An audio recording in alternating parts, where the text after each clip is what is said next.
Good morning, students. In this lecture, we are going to discuss exercise के question answer हैं जो 8th chapter के, जो कि मोशन चैप्टर है। 8th, 9th and 10th question को हमें इसमें करना है। इसके पहले हम सारे क्वेश्चंस को कर चुके हैं और जो मोशन चैप्टर के इंटेक्स क्वेश्चन हैं उनकी भी वीडियो आप बना चुके हैं। ये आपको यूट्यूब चैनल पे यदि आपका छूट जाता है तो यूट्यूब चैनल पे आपको प्लेलिस्ट मिल जाएगी, आप वहाँ से सीक्वेंस में आपके साइंस के पूरे चैप्टर्स को कवर कर सकते हैं।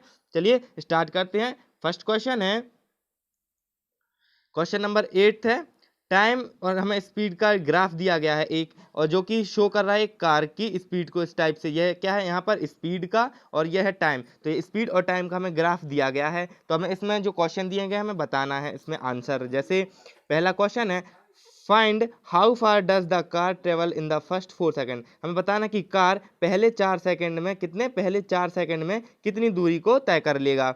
सेड, और उसका हमें एक जो सेड द एरिया, और जितना उसने एरिया कवर किया, जैसे जिसने उतना कवर किया, तो जो जैसे यहाँ से यहाँ तक गई 4 सेकंड पे कहाँ पर है, आप देखिए ये रहा, यहाँ पर 4 सेकंड का पॉइंट ये रहा। तो यहाँ तक उसने ये सीधी, यदि हम एक हॉरिजॉन्टली वर्टिकली लाइन यदि हम ड्रॉ करें तो इतना ये एरिया उसने कितना ड्रॉ किया, ये आपको कॉपी में ड्रॉ करना है। ओके, तो ये उसने इसका जो एरिया है इतना, तो उसका हमें एरिया बताना है और उसे शेड करना है। तो इस प्रकार से शेड करना है। On the graph that represent the distance travel by the car during the period, जो कि उसने ट्रेवल करते हुए कार ने उस डिस्टेंस को कवर किया। तो इसका सॉल्यूशन है, देखिए आप डिस्टेंस कवर, आप जानते हैं कि डिस्टेंस कितना होता है। डिस्टेंस का फॉर्मूला अपने एरिया, क्योंकि आप देखिए यहाँ से एक, यदि हम एक मतलब सपोज करें एक यहाँ से स्ट्रेट लाइन, तो यह क्या बन जाएगा, एक ट्रायंगुलर शेप हो जाएगा। तो यहाँ से हमें 4 सेकंड तक का बताना है, और यह स्पीड यदि इसकी ये है और यह टाइम यहाँ पर, तो ये कैसा बन गया, एक प्रकार से एक ट्रायंगुलर शेप बन गया। ओके, जो कि कैसा है, राइट एंगल। तो इस राइट एंगल जो होता है, जो ट्राइंगल, उसका एरिया कैसे हम फाइंड करते हैं, तो एरिया और डिस्टेंस इसमें फाइंड करते हैं हम 1/2 और बेस इंटू हाइट। तो बेस यहाँ पर क्या है, आप देखिए बेस 0 से 4 सेकंड तक का बताना है, तो बेस कितना है, इंटू 4, और 1/2 रहता है। और फिर उसके बाद क्या देखते हैं, हम क्या लिखते हैं, हाइट। तो हाइट कितनी है, आप देखिए यहाँ तक 6 सेकंड तक गया, क्योंकि 4 सेकंड में उसकी पीक कितनी है, 6 सेकंड की इक्विवेलेंट है। आप देखिए यहाँ से ये वाली जो लाइन है, यहाँ से ये वाली, तो ये कितना है, 6 सेकंड तक गई, तो यहाँ पर 6 आ जाएगा। ओके, तो अब यहाँ से इसको काट देंगे आप, तो कितना आ जाएगा, 3 4 12 मीटर इसका आंसर हो जाएगा। Is that clear.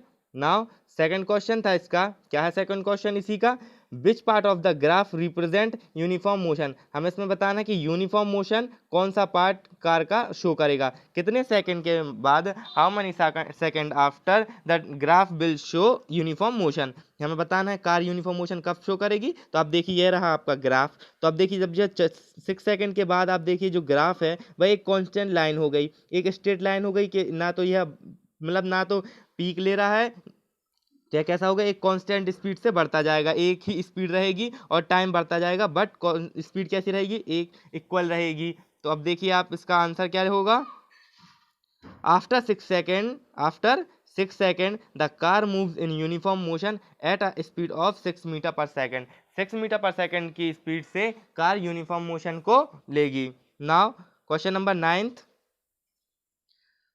9th है, state which of the following situation are possible. हमें इसमें बताना कि कौन सी जो सिचुएशंस हैं वे पॉसिबल होंगी, and give an example of each of the following, और इसका हमें एग्जांपल देना है। तो इसका फर्स्ट क्वेश्चन है, an object with a constant acceleration. यदि कोई ऑब्जेक्ट है और वह कांस्टेंट एक्सेलरेशन के साथ है, उसका एक्सेलरेशन त्वरण कैसा है, एक कांस्टेंट है।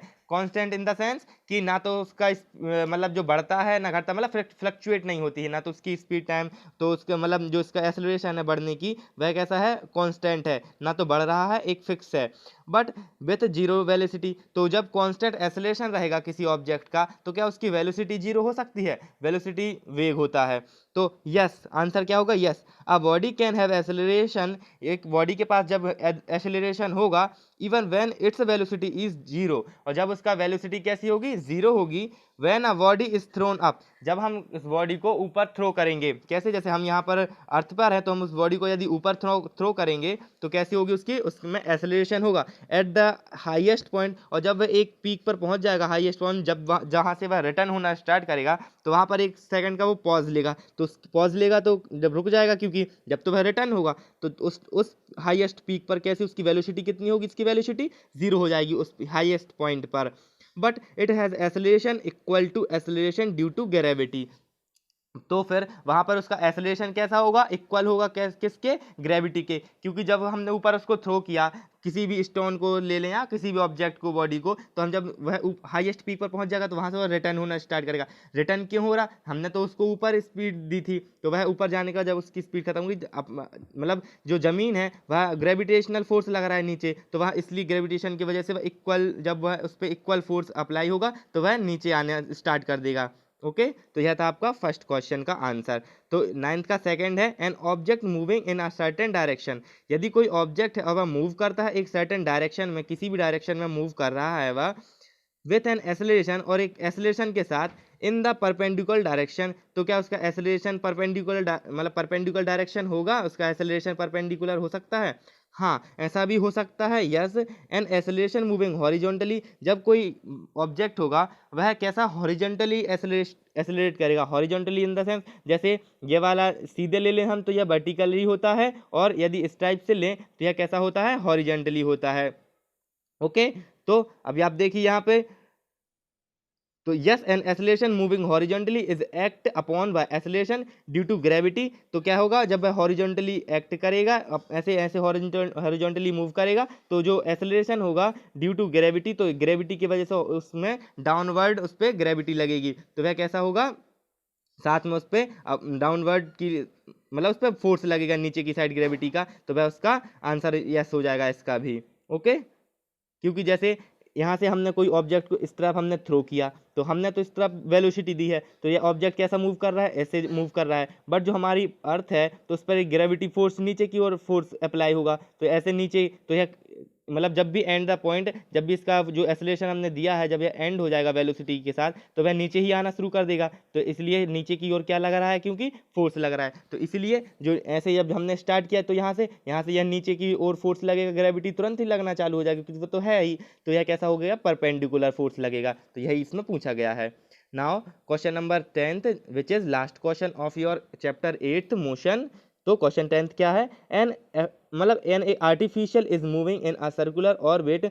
एक आर्टिफिशियल मतलब मूव कर रहा है एक सर्कुलर ऑर्बिट में, जिसकी रेडियस क्या है, 42,250 किलोमीटर है। तो हमें इसकी स्पीड को कैलकुलेट करना है। If it takes 24 hour to revolute around the sun, जबकि वह कितना, मतलब 24 घंटे ले लेता है एक, मतलब अर्थ के अराउंड एक रिवॉल्यूट होने में। जैसे यह अर्थ है तो यह कितना 24 घंटे में अर्थ का एक पूरा राउंड कंप्लीट कर लेता है।